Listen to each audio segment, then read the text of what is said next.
RT dengan majikannya. Jadi kasusnya ini sudah naik ke penyidikan, kemudian Hera ini akan dipanggil mengikuti BAP ulang itu di tanggal 9 Juli 2026, yaitu pada hari Kamis. Jadi hari Kamis ini jam 10 pagi Hera siap datang tuh, Hera sama Nia siap datang memenuhi panggilan pihak penyidik Polres Selatan untuk di BAP ulang dalam rangka penyidikan. Oke, di BAP ulang ya Bang. Tapi Ya. Heranya sendiri sekarang gimana Bang? Hera siap-siap aja. Dia siap nanti mudah-mudahan tanggal 9 Juli itu nggak ada halangan, jadi beliau datang memenuhi panggilan kepolisian. Abang, Bang, itu katanya sudah menjajaki tahapan RJ, Bang. Udah ada persyaratannya gitu. Itu gimana Bang maksudnya? Ya nanti kalau sudah ada proses penyidikan sudah berjalan, biasanya kalau ada agenda restoratif justice itu adanya di wilayah penyidikan. Kalau di penyelidikan belum. Nanti setelah penyidikan biasanya kalau ada kepentingan RJ atau salah satu pihak ingin RJ atau pihak pelapor ingin RJ, yaitu disitulah di wilayah penyidikan itu ada. Keinginan Hera sendiri apa? Keinginan Hera ini mengikuti prosedur hukum yang ada. Jadi kalau yang diinginkan sih dia mendapatkan keadilan. Tapi kalaupun ada upaya perdamaian dia juga siap. Tapi yang dikejar adalah mendapatkan keadilan dari seorang Hera. Keadilan seperti apa ini dengan Hera, Bang? Ya artinya kan dia katanya kan dia dianiaya. Jadi keadaan seperti apa kalau ada penganiayaan kan? Yaitu yang dikejar. Artinya dia mendapatkan timpalan dari dia dianiaya, maksudnya paling tidak terlapor ini juga mengalami proses hukum ya, itu menjalani proses hukum ya, untuk diminta keadilan di wilayah pengadilan begitu. Tapi itu yang dipikirkan oleh Hera. Tapi dia juga memikirkan jangka panjang juga. Kalau memang kemudian ada maaf-memaaf, dia juga bersedia melakukan kegiatan maaf atau restoratif justice gitu. Tapi kan kita tidak bisa juga serta-merta seperti itu, karena maaf itu harus ada dari kedua belah pihak. Salah satu pihak tidak berkenan, ya berarti kan perkara jalan terus.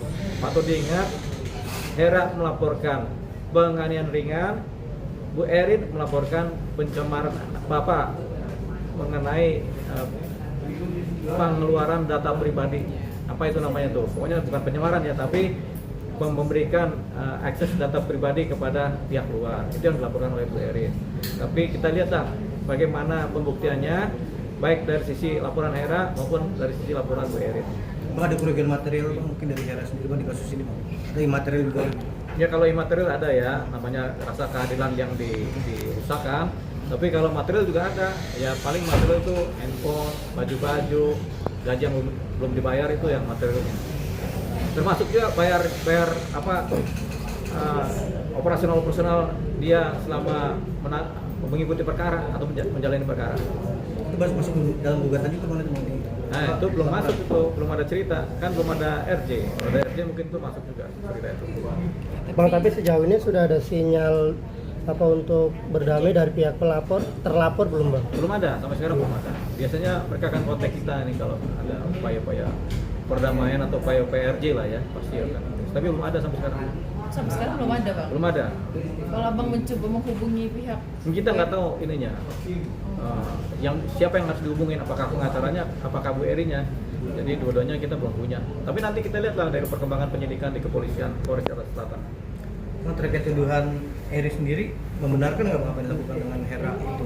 Apa yang dilakukan di rumahnya Erin gitu? Gimana tuh Bang? Siapa yang membenarkan? Ya maksudnya dari Abang pihak kuasa hukum nih, gimana sih dari tuduhan Erin itu?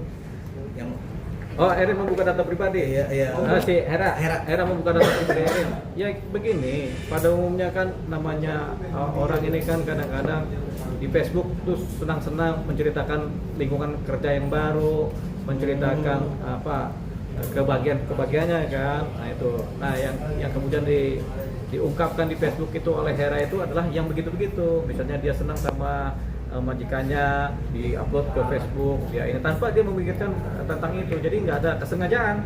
nggak tahu Bang kalau ada konsekuensinya. Iya, kalau nggak ada konsekuensinya. Jadi dia nggak tahu itu. Kalau beda kalau halnya tahu dengan tujuan lain, dia kan nggak ada tujuan apa-apa untuk membanggakan dirinya sendiri.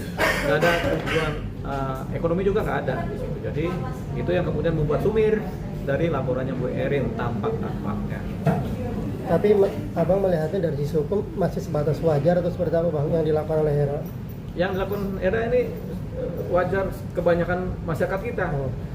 Kita kan kadang-kadang di satu tempat kita memposting diri kita dengan latar belakang misalnya di dalam kantor polisi atau latar belakang di dalam pengadilan atau latar belakang di dalam rumah orang, itu kan masih kewajaran dari masyarakat kita. Pada umumnya kan begitu. Kalau kita buka Facebook masyarakat kita itu isinya itu semua tuh rata-rata. Nah, Hera melakukan itu seperti kewajaran banyak masyarakat kita yang memang kita anggap ini sesuatu yang wajar dan tidak ada unsur sengaja untuk kemudian mendiskreditkan atau membuka data pribadi atau kemudian mencari motif ekonomi. Belum dapat gitu. Tapi update-nya untuk yang laporannya Erin gimana sih Bang? Sampai sekarang belum ada juga. Belum ada Belum ada. Laporan Bu Erin seperti apa? Apakah Hera dipanggil? Belum ada juga. Jadi belum ada cerita tentang Hera dipanggil. Kami sekarang belum dapat surat panggilan selain laporannya si Hera yang kepada Bu Erin yang berjalan begitu cepat.